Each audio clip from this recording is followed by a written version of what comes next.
All right, we'll have Coach Debour make his opening statement, and then we'll take questions. Coach, whenever you're ready. Got you crunched in here a little bit more, huh?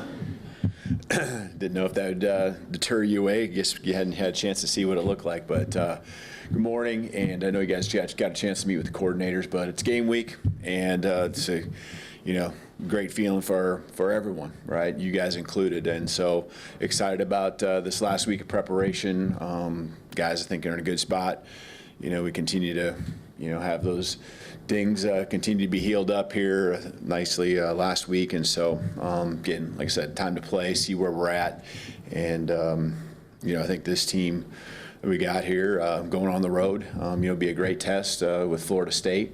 We know that from the coaching staff, head coach Coach Norvell and two new coordinators, been a lot of film for us to pour through. We know that they've done a great job over their careers individually and now collectively. Know that we're going to face a good test here this weekend. So, a lot of work putting into that last week. We'll continue to do that, and proud of our staff, proud of our team on all the focus that they've had just on keeping the main thing, and really taking it one day at a time. And I think there comes a point now where you do have to start thinking, because we are so focused on the moment, that time now is coming, and this week should feel different. Thanks, Coach. Let's start with Nick here on the far right.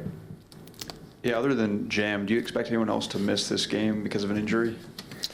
I would say Jaden Roberts, still in question, just with what he's going through in the protocol and the process there. So he's progressing, so we'll kind of see here.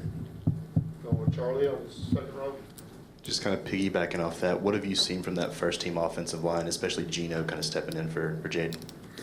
Yeah, and Gino was here a year ago, was battling, and we threw him out there in, a couple series a game, and he would do a great job. And, I've referred to him as Swiss Army knife guy, can go out there and do a lot of things, so he's really valuable to us. And, really a lot of confidence, not just by me, but I know everyone out there offensively believes in him, and, he's done a nice job. So, really feel like you skip a beat at all. And he was in there competing for that spot in the first place, all along the way. So, he loves us. There's an energy that Gino, as you get to know him, that you really appreciate. And I think he adds that to our offensive line, in his own way. Okay, so the left side here to Chase.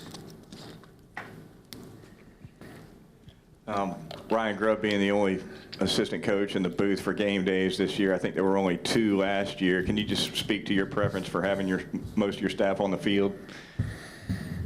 Trying to think. Last year we had Sheridan up there. Right. Anyone else? I think Hitchler. Yeah. Oh, yeah. I see what you're saying. I thought you meant just offensively. The world we're in now, where you have some really high-end quality offensive analysts, defensive analysts that you really trust, and there's a number of guys that will be up in the booth with those, that really have worked together with these coaches a long time. Grubb in particular, you got Mitch Dolan and Tyler Hughes, not just Coach Grubb, Ryan Grubb working with him, but myself as well. And so a lot of trust that you just have, and I think being on the field with our players is an important piece. And as long as we're getting the information we need from up top, that's important. I think the other element that gets added to this that changed a year ago is the iPads, and we can see everything on the field. I can see it all on the field. Maybe not in that moment, but we can understand, why something happened, good, bad, ugly, whatever it might be, and we can make those adjustments by seeing on video as good as anyone, because that's got both views, the wide and the end zone shot. So we can make those adjustments on the field with our guys, and I think that's important for our coaches to be there with our guys, which is why you see more of the coaches on the football field. Go to Katie, second row in the middle. When you're breaking in a new quarterback, some new players along the offensive line on the road in the first game, what's the benefit to having an experienced guy like Parker at center? Yeah, and Ty, I understand this is his first game, but just with how long he's been in college, and he's got a few games under his belt in different ways, but it doesn't feel like a I mean, maybe it feels that way for him, but I got a lot of confidence in him and just his emotional maturity and where he's at there to be able to take this in stride and it not be something that's overwhelming to him. So, but as you referenced with Parker, just those two guys working hand in hand, being team captains and the energy, or just the way that they kind of infuse energy into our team, but also do it in their own way where they can stay calm themselves. You feel very confident in what that's going to look like on game day with Parker running the show and, Ty there, hand in hand with him. Go back to the room, Mike. For the team in general, just what are some of the points of emphasis going on the road this year where you can improve upon last year? I think starting fast, right? You got to start fast. You dig yourself a hole on the road. It gets hard. The crowd gets behind the home team, and that comes down to execution, which comes down to preparation and the work that's happening on the football field. Tomorrow, Wednesday, Thursday. So it's the same old thing, but starting fast and giving yourself. Not that you don't have the belief, but like another level of like momentum, and so as much as anything, taking it away from them, especially in an environment that we know is going to be a good one down there in Tallahassee. Front row on the left, Colin.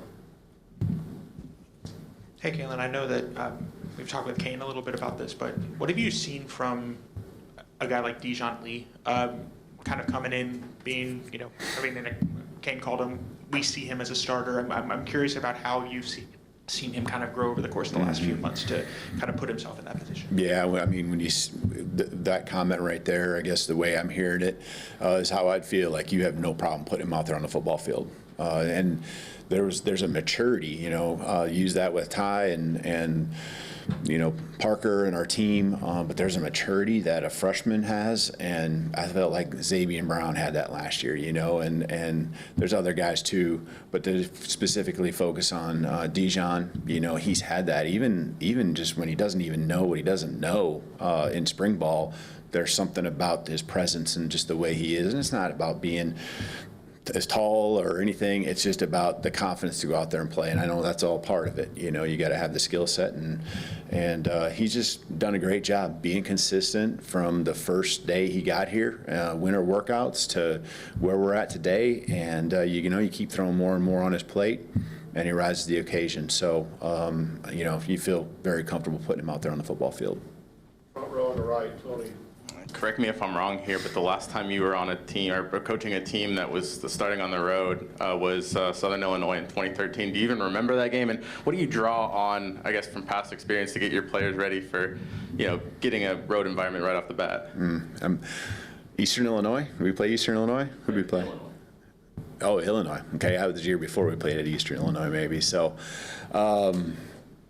yeah, I was trying to think back. What was your just kind of what the question? What are you looking for? Oh yeah, just do you draw back on anything?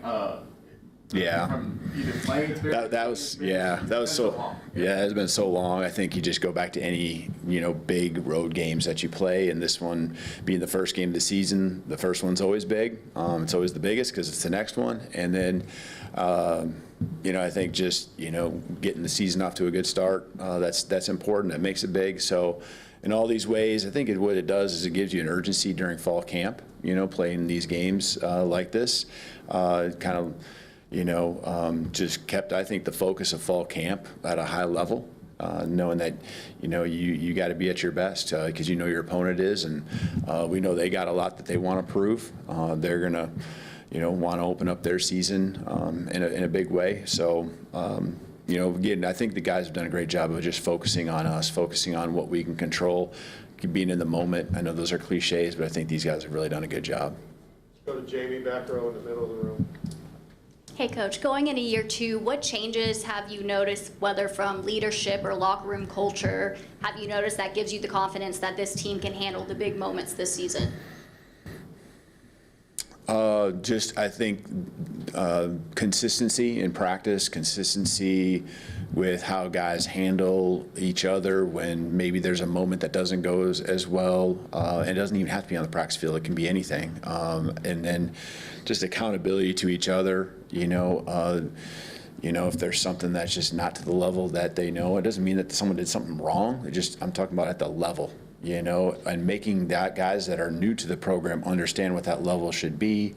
There's just a great investment that you see, and that leads to the consistency that I'm talking about. And, there was maybe a practice where there's more on their plate and school starting and things like that, just you could feel it was different, they needed to get out of there because they had to get to class, and that feels different because the guys are always putting in extra work on their own after practice.